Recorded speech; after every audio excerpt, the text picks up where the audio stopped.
Bonsoir à toutes et à tous.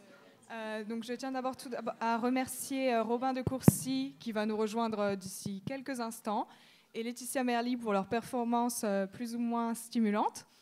Donc maintenant nous allons commencer la table ronde autour de corps dansés et corps en transe sur les questions du chamanisme et les états modifiés de conscience. Donc pour les personnes qui viennent de nous rejoindre, je vais brièvement rappeler le statut de chacun de nos intervenants. Donc, nous avons tout d'abord Stéphanie Lemonnier, qui est donc metteur en scène, dramaturge, et donc qui va nous présenter un spectacle juste après la table ronde et auquel je vous invite vivement à rester pour avoir un regard sur la situation politique actuelle au Brésil. Ensuite, donc, nous avons Laetitia Merli qui vient de vous présenter le spectacle, anthropologue, et Robin de Courcy, performeur. Mais tout d'abord, j'aimerais m'adresser à Nancy Midol, anthropologue également, chercheuse et professeure à l'Université de Nice, qui a beaucoup étudié les états de transe. Et j'aimerais justement vous demander ce que vous avez pensé de cette performance, comment vous la qualifieriez, est-ce qu'il s'agit plus ou moins d'une représentation de l'état de transe ou... Je vous laisse la parole. Bonjour à tous, merci. Bonjour à tous, merci d'être ici. C'est une question un peu difficile pour répondre. J'ai trouvé que c'était une introduction assez formidable pour ce qui concerne la compréhension de moi j'ai toujours mis chaman, guérisseur, paille, mais il a tellement de noms tout autour du monde que j'ai trouvé très astucieux de faire le et silence. Et puis, je crois que vous avez eu une approche extrêmement didactique du phénomène des trans, du phénomène de la guérison, du phénomène du fait que les peuples, comme l'a dit Laetitia, qui sont restés très proches, très amis avec la nature, très en contact, qui ne savent pas se séparer de l'arbre qui les nourrit ou des plantes qui les nourrissent, des animaux, etc. On n'a pas parlé d'animisme, tu en as parlé, de totémisme, on descend de certaines lignées animales, ou bien alors l'analogie, tu as parlé de la Chine et de l'Inde, c'est-à-dire, et tu as parlé de microcosme, c'est ce qui circule en nous, et de macrocosme, c'est l'univers. Et dans ces théories analogiques, eh bien, nous sommes continuellement traversés par les forces du soleil, de la lune, de la terre, du vent, etc. Et nous restons en bonne santé et en bonne entente si nous sommes capables d'être toujours en harmonie avec ces énergies yin, le passif, yang, l'actif, et si nous circulons toujours entre des énergies opposées et complémentaires, ce que l'Occident n'a pas compris. Il n'a pas compris que l'opposé ne doit pas se faire la guerre, mais l'opposé doit se compléter.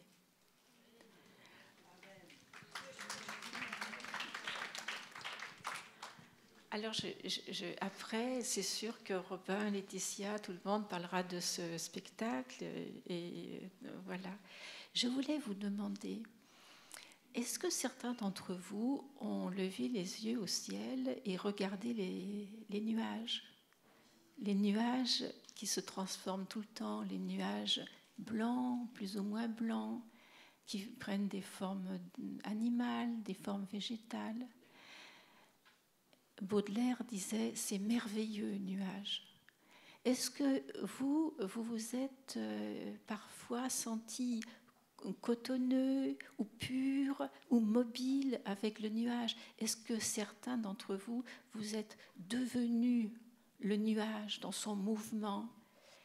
Est-ce que parfois aussi, dans ce nuage très calme, ces merveilleux nuages qui passent, il se charge d'ombre, il se charge de force électrique, du feu, et alors il y a l'eau qui est complètement saturée, qui sature le nuage, l'électricité et l'eau qui vont former des choses terribles comme l'éclair, l'ouragan. Est-ce que vous vous êtes des fois senti tellement tonitruant, comme un ouragan qui veut tout casser sur son passage. Peut-être c'est une vieille mémoire qui est à l'intérieur de vous, et tant mieux, si vous êtes à la fois l'air et le feu et l'eau, et que vous en faites un mixte, un mélange extraordinaire, parce que c'est vos origines, c'est nos origines, bien sûr. C'est nos origines parce que nous sommes, et nous l'avons compris depuis peu avec l'astrophysique, des poussières d'étoiles. Et tout ça, nous le vivons, nous l'avons vécu, c'est notre histoire. Et les particules élémentaires qui viennent, probablement, on ne sait pas, mais en tout cas après le Big Bang, eh bien, elles nous ont constitués.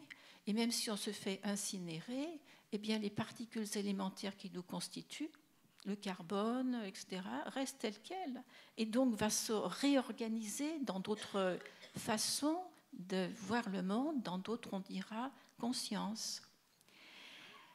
Mais est-ce que certains d'entre vous se sont couchés sur la Terre et se sont relâchés? Je sais que l'Occident n'aime pas la Terre. Depuis des siècles, on nous a interdit d'aimer la Terre, donc d'une certaine manière d'aimer la maternité. Ceci dit, la France, les Français aiment bien la maternité, donc on résiste. Mais rappelez-vous le dormeur du Val de Rimbaud, il n'est plus vivant, mais vous, est-ce que vous vous êtes allongé sur la terre, vous êtes vivant, vous avez senti l'odeur, l'humus humide, ou la terre déjà plus sèche, ou la fraîcheur de l'herbe? Est-ce que à ce moment-là, vous avez pu aimer la terre, le lâcher-prise et le désir d'être en paix avec la terre? C'est plus difficile pour nous de faire ça. Alors, et justement, si je pourrais me permettre de faire une réaction, vu que le public n'a pas de micro et que j'ai un micro. Si je peux me permettre, est-ce que vous venez de parler justement de ces énergies, vous avez parlé des nuages, mais également de la Terre, donc des énergies telluriques, etc.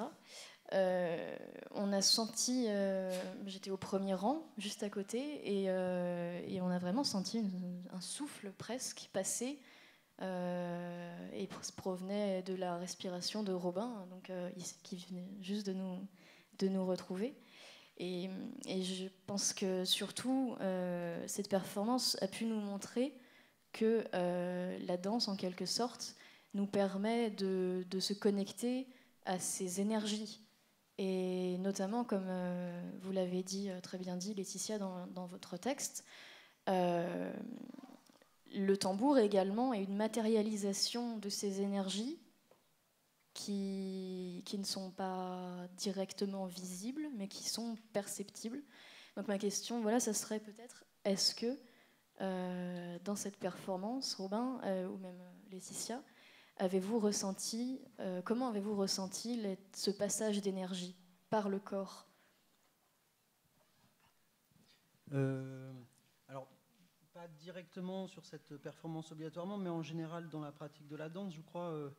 le passage par la terre, que ce soit dans les danses communautaires ou les danses individuelles ou la danse contemporaine ou la danse moderne, à peu près toutes les danses, le contact au sol est de plus en plus... autrefois, il était très présent. La danse classique nous a un petit peu décollé du sol et a donné des représentations assez aériennes, assez fausses finalement, assez déconnectées. Aujourd'hui, on retrouve avec la danse contemporaine, et Nancy en parle très bien dans ses livres, des reconnexions, soit d'ordre thérapeutique, mais aussi de fait de nécessité de ne pas avoir honte de montrer la relation au sol dans la danse. Et que c'est de toute façon un préliminaire à être acté, où on parle de channeling dans la danse, être canal, être traversé. Il y a plein de moyens d'être traversé. Alors, je dirais de manière plus antique, on parle d'être traversé par des esprits, etc. Ça dépend des cultures, mais on peut être aussi traversé par le public. Le public est un esprit. Ce sont des esprits aussi. Et donc, du coup, il y a comme ça il y a plusieurs canaux activés. Si on parle d'énergie, on parle de vibration, de fréquence, donc tout est vibration. Donc les mots sont des vibrations, les mots sont de l'énergie, donc ils sont déposés là avec vous. Le tambour est une vibration, bien sûr. Le corps en mouvement est aussi une vibration. Donc si on parle de ce principe-là que tout est vibration, finalement, tout est en communication aussi, puisqu'on dit bien on entre en résonance. Les fréquences se percutent, se traversent. Donc cette énergie, oui, elle peut être palpable par moment. Quelles que soient les situations, on est toujours dans cette vibration. Et on le sent bien. Des fois, on est en vibration basse, par moment, on est en vibration haute. Mais on est tout le temps dans l'énergie. Je voulais rajouter un petit truc, c'est que l'exercice de la danse, mais il y a plein d'autres pratiques, et le préalable à se mettre dans une écoute de ça, en fait, dans une réception, dans une... Ouais. Mais alors justement, sur ce point... Non, mais je voulais juste vas-y, demander... vous êtes plus sensible, du coup, puisqu'on parle de vibration par le langage et de vibration par le son, qu'est le tambour. Vous seriez plus sensible au langage ou au tambour pour l'exécution de vos mouvements, par exemple? Pour moi, le langage, c'est vraiment la partie émergée de l'iceberg. Pour nous tous, il y a d'autres moyens de communication, d'autres moyens de relation, et c'est vraiment nécessaire de les aborder aujourd'hui. On est très très formaté par l'histoire du langage. Tant mieux, ça nous a permis de beaucoup de choses, mais ça nous a aussi distanciés, et ça nous permet d'avoir un certain contrôle sur les éléments de la nature, la réflexion, donc du coup, et le langage. Et du coup, je crois qu'il y a beaucoup aussi d'autres moyens de faire émerger des relations et des systèmes de communication.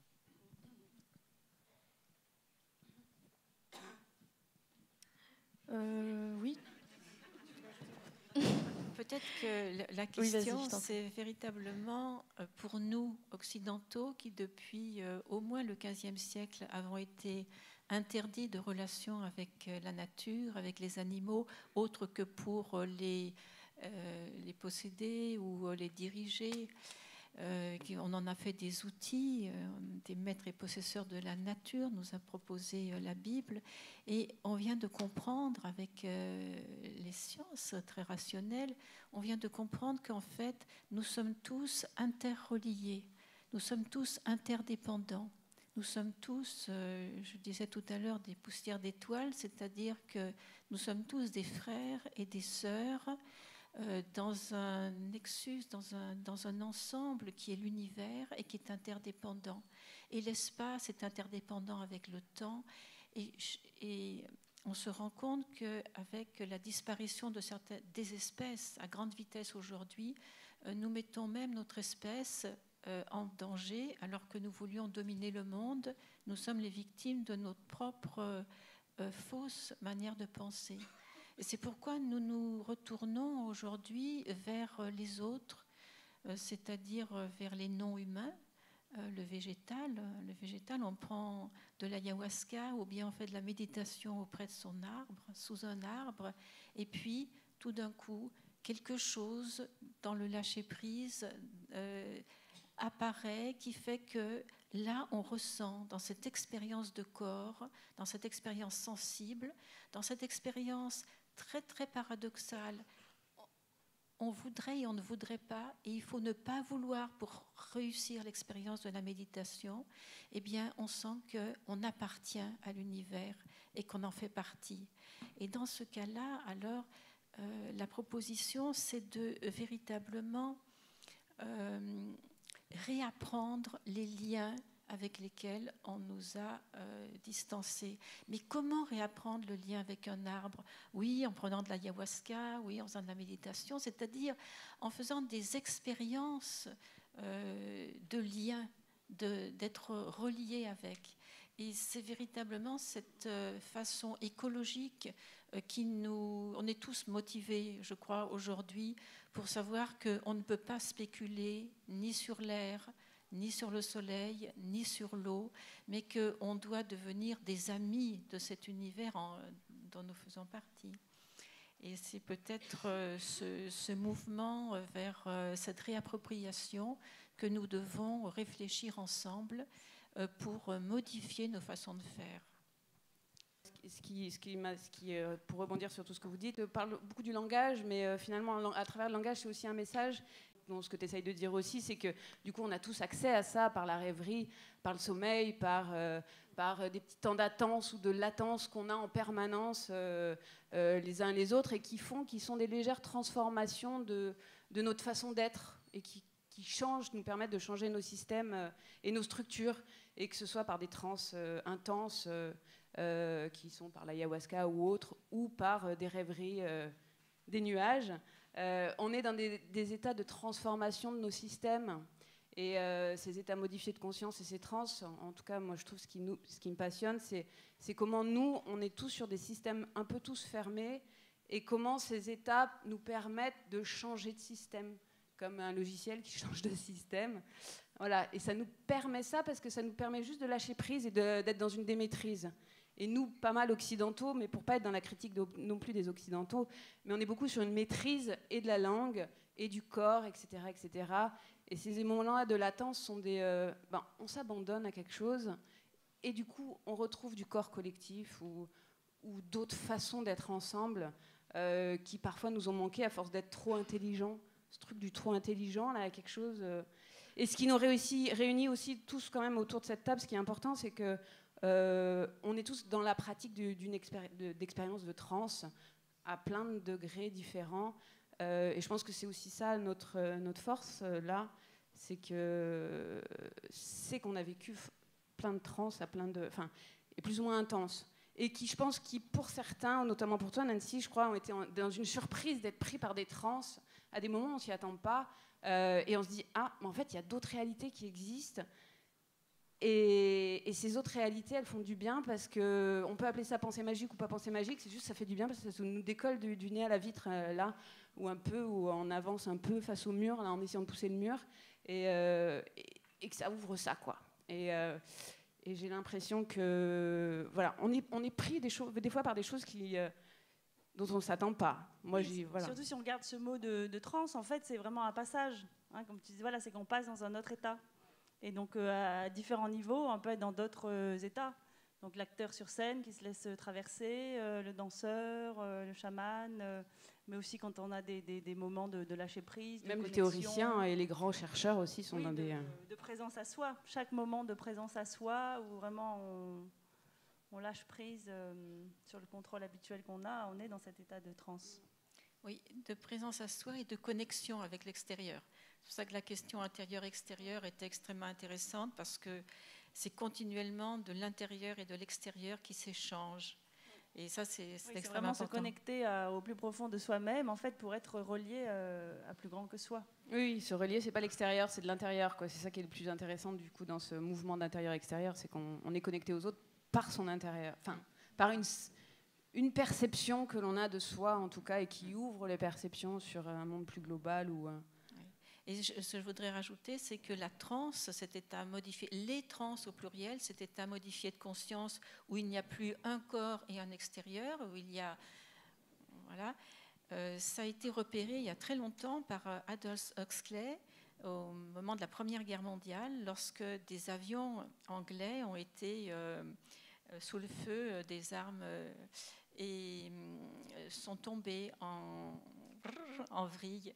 Et les pilotes qui en ont réchappé, Aldous Huxley leur a posé des questions, mais alors, et ils ont dit mais j'ai senti que mon avion était pris dans le feu, donc j'ai mis mes 2 pieds par terre, alors j'ai ouvert ça, mais j'ai éteint les gaz, mais j'ai tiré là-dessus, mais j'ai pris le soin de mettre ceci dans ma poche, et puis ça dure un quart d'heure, l'explication. Or, tout ce qu'il a fait, ce pilote, ça a duré une infime fraction de seconde.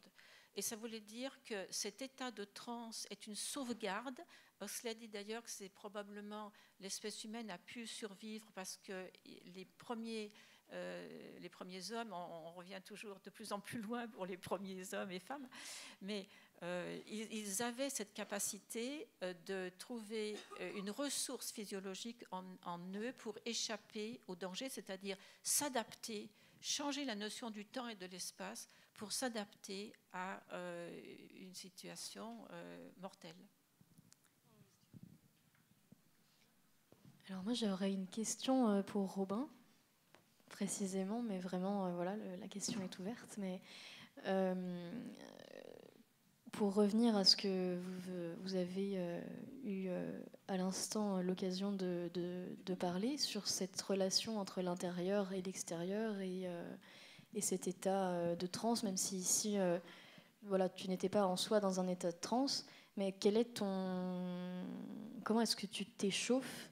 Est-ce que tu as une sorte d'habitude, d'échauffement pour pratiquer Oui, mais une performance comme celle-ci? Beaucoup de danseurs avec qui je travaille, il y en a quelques-uns qui sont ici, danseuses, c'est des pratiques assez classiques. Après, c'est vrai que je nourris ma pratique par des voyages plus liés au chamanisme. On est parti avec Stéphanie en Équateur et au Pérou.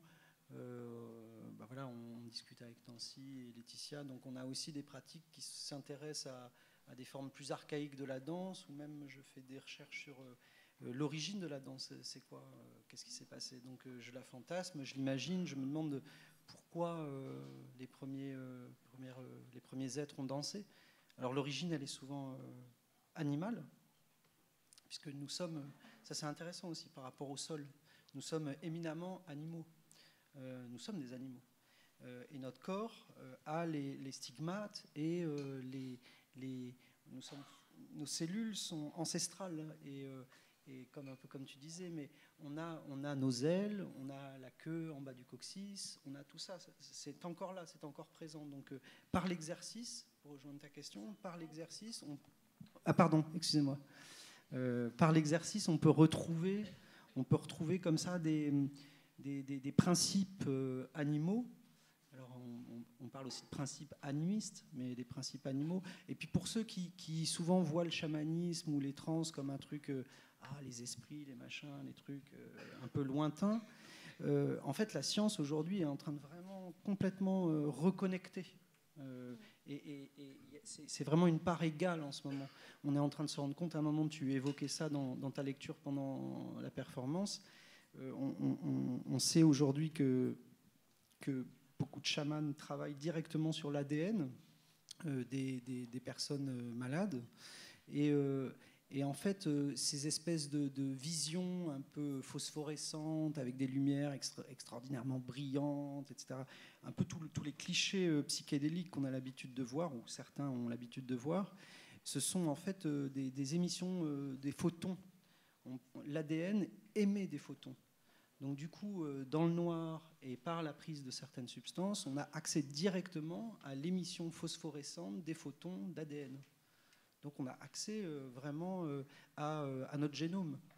Donc, par exemple, mais il y a tant comme ça d'explications scientifiques sur des corrélations beaucoup plus archaïques, beaucoup plus anciennes, et on se demande bien comment les premiers chamans ou les premiers hommes avaient accès à ces thérapies.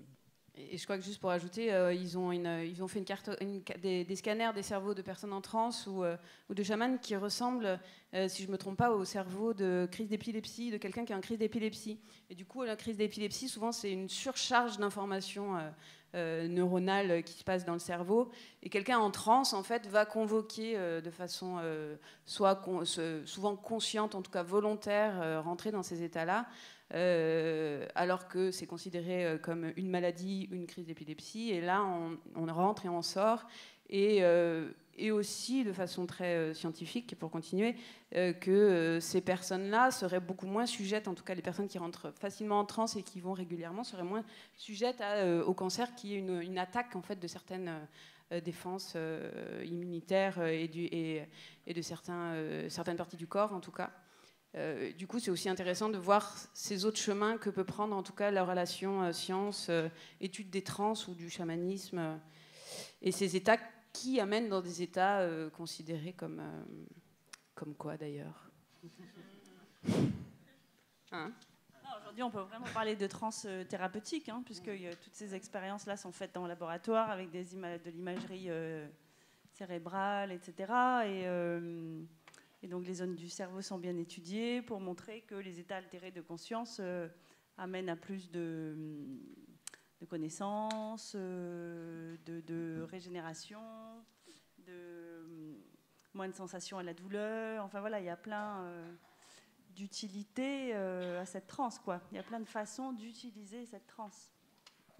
Et ce qui est intéressant, c'est les différents degrés de transe aussi. Parce que c'est vrai que le tambour, je crois que du coup, on rentre dans des ondes θ, il y a quelque chose comme ça qui rentre. C'est en fait ce qui permet de mettre notre cerveau analytique, si je ne dis pas de bêtises, à l'arrêt, où on va rentrer dans un rythme organique différent, qui fait qu'on rentre facilement, du coup, quand il y a un tambour qui arrive, ou en tout cas le rythme permet justement une simplification assez simplement organique de s'abandonner à un autre état dans lequel on va rentrer facilement, mais qui permet juste on arrête de mettre notre énergie ici, et cette énergie ici, tout d'un coup, elle commence à se diffuser pour voyager dans le reste du corps, ou le reste des corps, en tout cas, qui sont autour, quoi.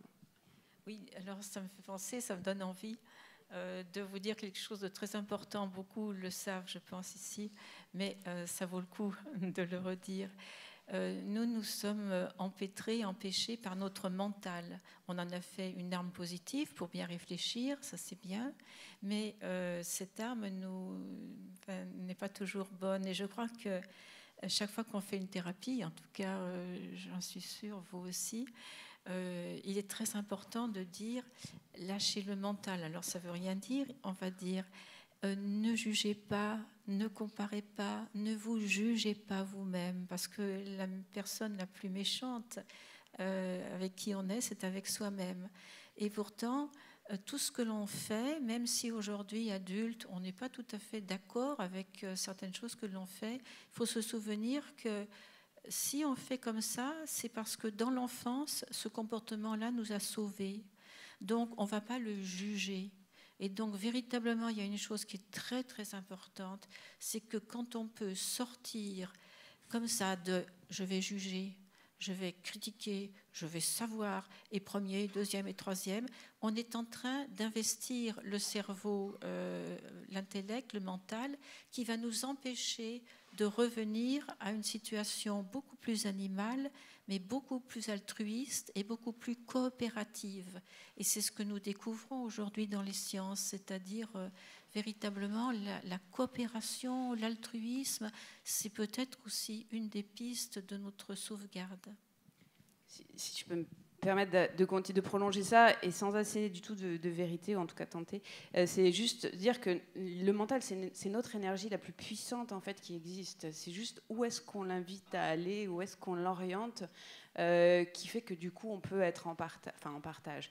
On peut ne pas être dans un système fermé, ou justement l'inviter à aller voir ailleurs, et c'est l'imaginaire que nous avons tous et qui nous construit, parce que ce réel n'existe pas, mis à part ce que vous avez dit, la représentation qu'on en a ou qu'on se fait, mais c'est justement ce mental, c'est d'une telle puissance, on a d'une telle puissance en fait réellement, on est une telle puissance réellement que juste savoir que cette puissance-là, si on lui donne des objectifs et des orientations et des chemins, on est beau, quoi.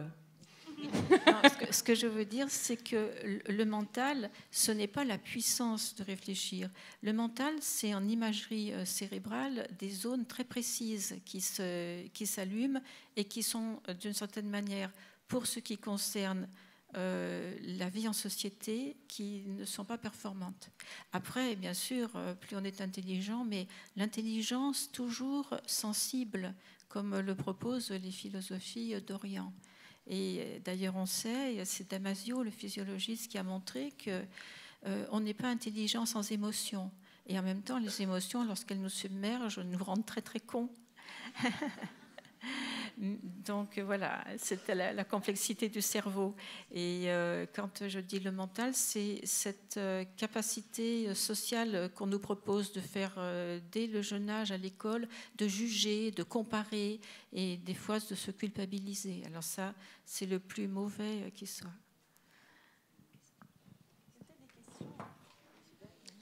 Ah oui, on pensait en fait prendre des questions 10 minutes, un quart d'heure avant la fin, mais il reste pas mal de temps. Donc si j'avais dans le public... Alors certains sont endormis. C'est bien, c'est bien. C'est bien, c'est bien. Lâcher prise. On est d'accord. C'est ouateux comme atmosphère. Et en tout cas, on peut peut-être faire passer un micro dans l'assistance, hein, si jamais... Oui, je crois qu'il y a des questions là. Pas sûr qu'il y en ait un. Eh ben, manifestez-vous. Parce que nous, on ne vous voit pas en fait. Levez-vous, monsieur, levez-vous. Oui, levez-vous et parlez fort parce que nous, Monsieur. on ne vous voit pas. Vous venez là, s'il vous plaît. Ah, voilà. Je ne vais pas rester debout quand même.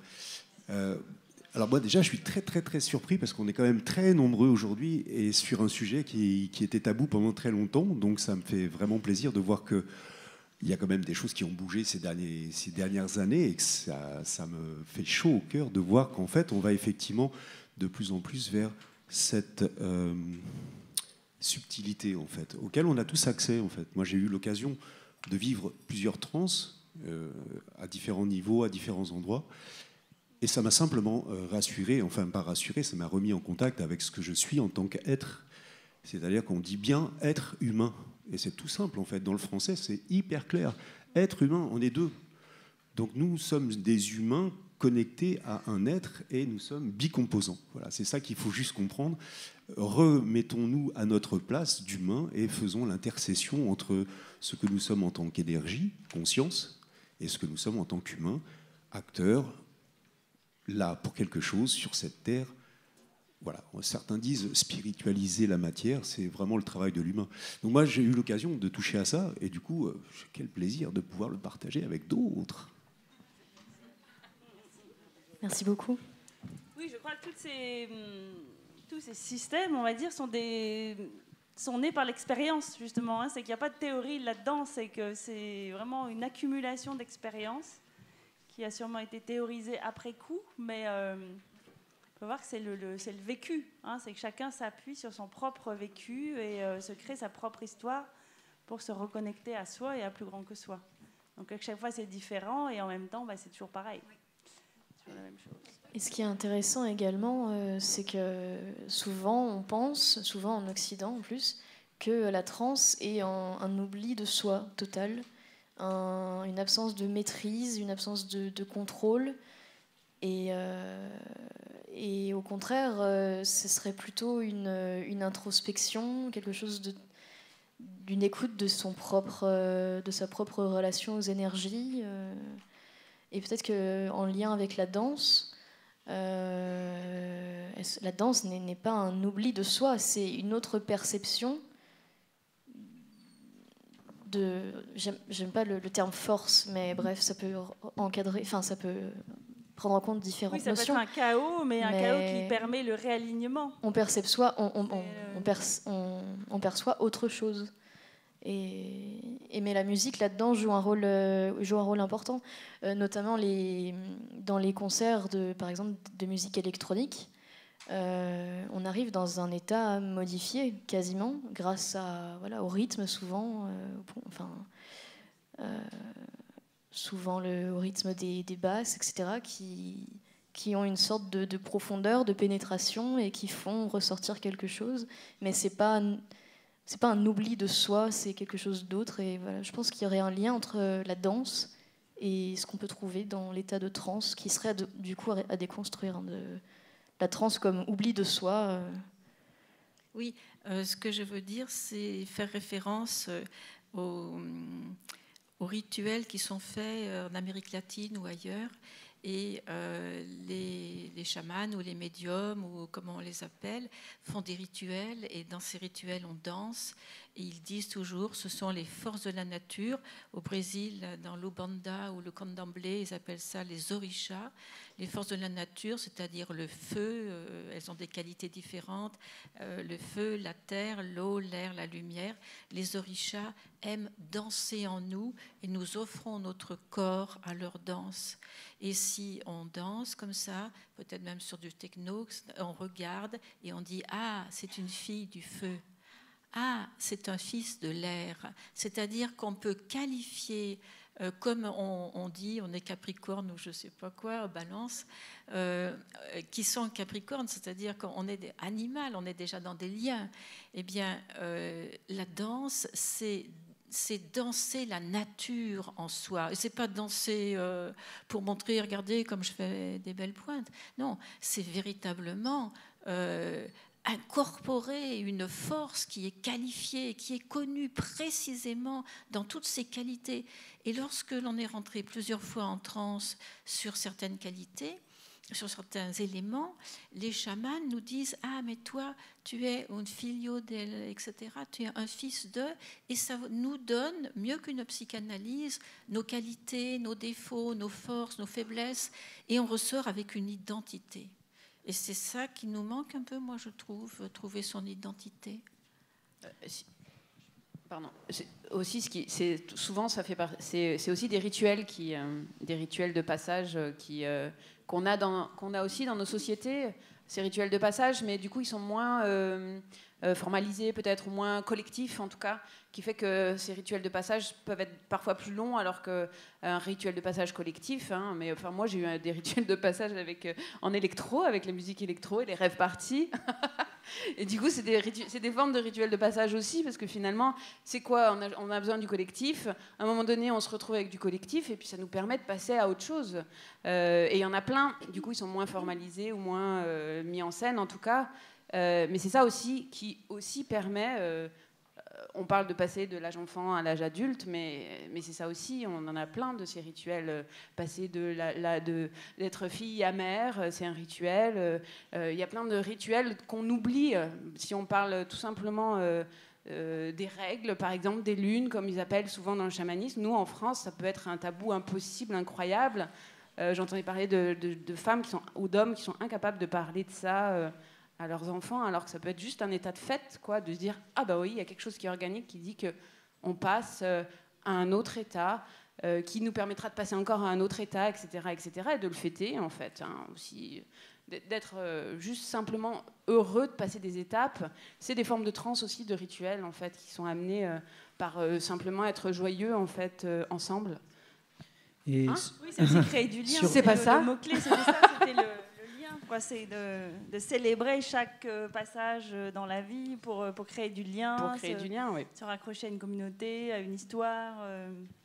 Sur la techno et le rituel, je pense que ça répondait à un manque dans nos sociétés qui organisons énormément les lieux d'expression collective. Que ça soit dans un stade de foot ou dans une boîte de nuit, où on a tendance vraiment à organiser, un peu comme dans une prison, l'endroit de l'expression collective. La techno, elle s'est faite, les rêves parties se sont faites ailleurs, hein, en extérieur, en forêt. Et effectivement, ces basses, là, on est plus dans la question de la transe rythmique. Donc toi, tu évoquais aussi la transe rythmique avec l'Ubanda. Et comme ça, je pense qu'il y a quand même différentes typologies de transe. Je crois que nous, ce qu'on a évoqué un petit peu tout à l'heure aussi, c'est la question de la transe plutôt somatique, qui serait, à mon avis, une autre typologie de transe. La transe rythmique va permettre de déconnecter à un moment, d'ouvrir une clé par des répétitions, par un rapport terrien. Alors que la danse somatique, je ne saurais pas, la transe somatique, je ne sais pas à quel moment ça se joue, mais moi je dirais quelque chose de cellulaire plutôt. Plus diffus. Mais comme ça, j'avais envie d'évoquer ces oui, deux... c'est des moyens d'induction qui sont différents. Après, les étapes peuvent être différents aussi, quelles que soient les inductions. Ouais. Je voulais parler un tout petit peu de rituel, c'est-à-dire on rentre en transe dans les rêves parties, la techno, on rentre en transe aussi quand on a un accident de voiture, etc. Mais le rituel, c'est vraiment quelque chose qu'on devrait se réapproprier et que nous avons escamoté. Écoutez, je ne voudrais pas faire trop de tristesse en disant « nous, c'est pas assez, nous faisons des choses magnifiques », mais dans l'histoire du rituel, c'est quand même tout un ciment social, toute une communauté qui va ensemble porter le novice vers un nouvel état.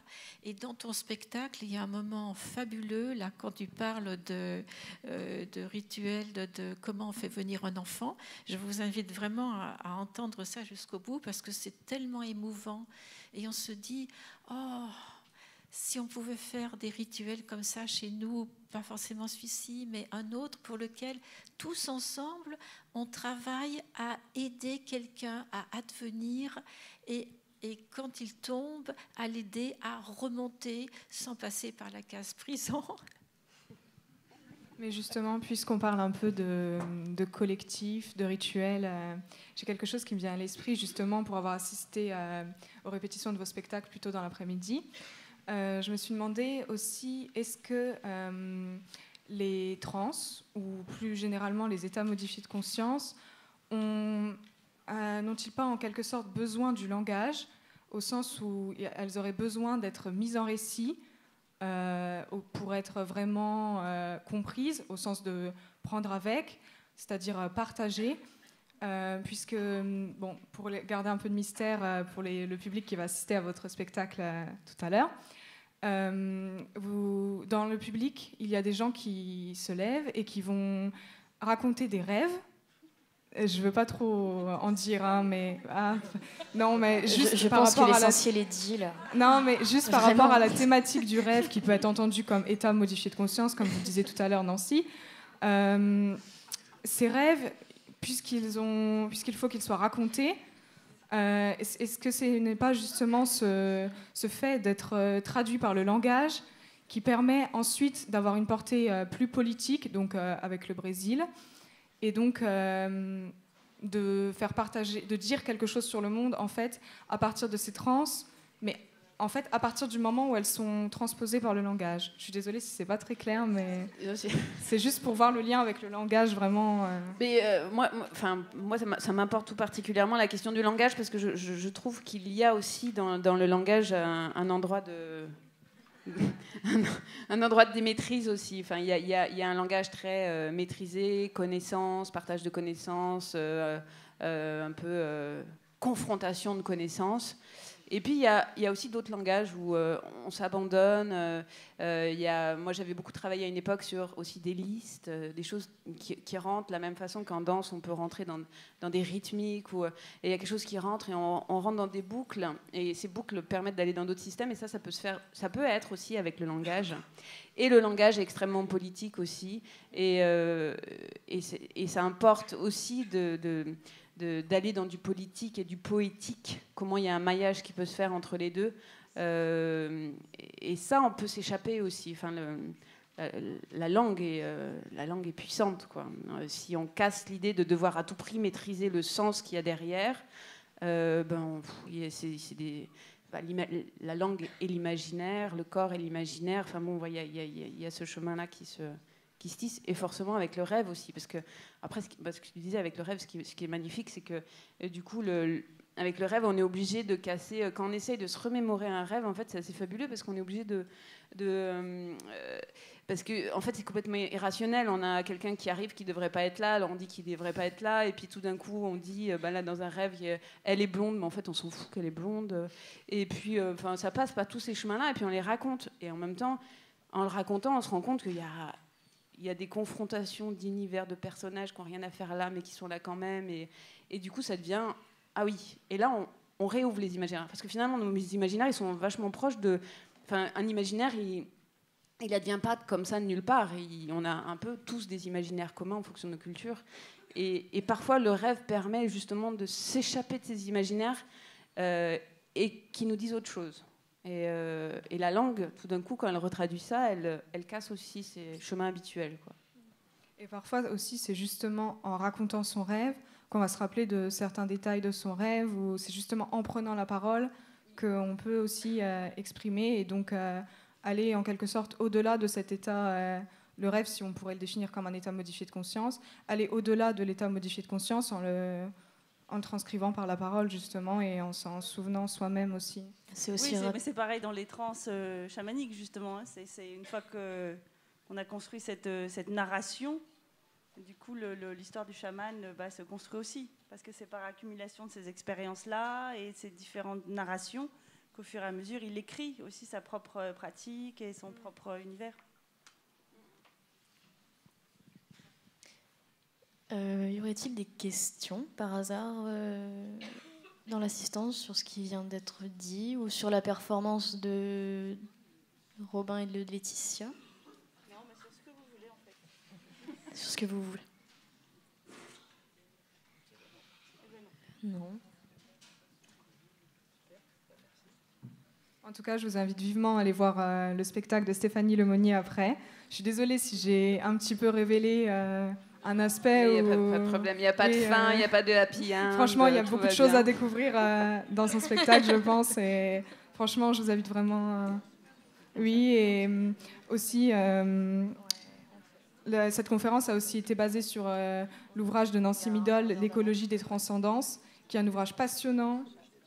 Ah, pardon. Oui, pardon, sans en danse. C'est le fait des danses de Mars. Je suis un peu trop...